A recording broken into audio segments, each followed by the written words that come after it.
Hi எல்லாருக்கும் வணக்கம். இன்றைக்கி நம்ம எதை பற்றி பார்க்க போகிறோம் அப்படின்னா இஎஸ்சியை பற்றி தான் பார்க்க போகிறோம். இஎஸ்சி அப்படின்றது எலக்ட்ரானிக் ஸ்பீட் கண்ட்ரோலர். இது ட்ரோனில் என்ன பண்ணும் அப்படின்னா மோட்டரோட ஸ்பீடை வந்து கண்ட்ரோல் பண்ணும். ஃப்ளைட் கண்ட்ரோலர்லேருந்து சிக்னலை வாங்கி இஎஸ்சி வந்து மோட்டரோட ஸ்பீடை வந்து கண்ட்ரோல் பண்ணும். அது மட்டும் இல்லாமல் பவர் வந்து எவ்வளோ போகணும் அப்படின்றதை ரெகுலேட் பண்ணுறதும் வந்து இஎஸ்சி தான். என்ன பண்ணும் அப்படின்னா டிசி கரண்ட்டை ஏசி கரண்ட்டாக மாற்றி கொடுக்கும். இதுக்குள்ளே இருக்கிற மாஸ்ஃபெட் வந்து ஸ்விட்சாக ஆக்ட் ஆகும். ட்ரோன் மோட்டரை வந்து எவ்வளோ ஸ்பீடுக்கு எவ்வளோ கரண்ட் கொடுக்கணும் அப்படின்றத ரெகுலேட் பண்ணுறது வந்து அந்த மாஸ்ஃபெட்டு தான். ட்ரோனை ஸ்டெபிளைஸாக கொண்டு போகிறதுக்கும் பைலட் மூவ்மெண்ட் கமெண்ட்டுக்கு ஏற்ற மாதிரி ட்ரோனோட மோட்டரை வந்து அட்ஜஸ்ட் பண்ணுறதுக்கும் இஎஸ்சி தான் ரொம்பவே ஹெல்ப்ஃபுல்லாக இருக்குது.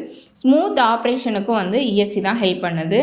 இஎஸ்சி எப்படியெல்லாம் மெயின்டைன் பண்ணலாம் அப்படின்னா அப்பப்போ க்ளீன் பண்ணிடணும், ஓவர் ஹீட் ஆகாமல் பார்த்துக்கணும், கனெக்ஷன்ஸ்லாம் ப்ராப்பராக கனெக்ட் பண்ணியிருக்கோமா அப்படின்றத வந்து செக் பண்ணிக்கணும், ஓவர் கரண்ட் கொடுக்காம பார்த்துக்கணும், குவாலிட்டியான பேட்ரி வந்து யூஸ் பண்ணணும். இப்போ அதை இல்லாத இடத்துல வந்து ட்ரோனை ஆப்ரேட் பண்ணணும். அதே இஎஸ்சி வந்து தண்ணி இதெல்லாம் படாமல் வந்து பார்த்துக்கணும். இந்த மாதிரிலாம் மெயின்டைன் பண்ணோம் அப்படின்னா இஎஸ்சியை வந்து ரொம்ப நாள் வச்சுக்கலாம், ரொம்ப நாள் ப்ராப்பராக நம்ம வந்து யூஸ் பண்ணிக்கலாம். தேங்க்யூ.